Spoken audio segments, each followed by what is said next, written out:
Today's ICD-10 Quick Coding Clinic review answers the question of how to code sepsis due to an infection of a transplanted kidney. This question was addressed in the Coding Clinic from the fourth quarter of 2023 on page 88. My name is Claire and I'm an inpatient coding auditor. In my Coding Clinic review videos, I provide explanations of topics covered in the Coding Clinic. My goal is to help you to improve your medical coding skills and code with confidence. If you find this helpful, please consider subscribing to my channel to receive notifications whenever I release new content. So how do you code an inpatient admission for sepsis due to an infection of a transplanted kidney? Should you sequence the sepsis first, or should you sequence the kidney transplant complication code first? Many coders may believe that the complication code should come first, but that is not the case.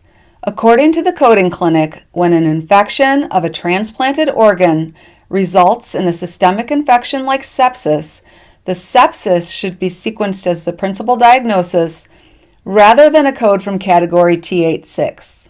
This sequencing is further supported by the instructional note in the coding guidelines for transplant complications, which directs coders to refer to guideline in section 1C1D4 for the sequencing of sepsis due to an infection of a transplanted organ. So that's it for today's quick Coding Clinic review. I really hope that this video was helpful for you.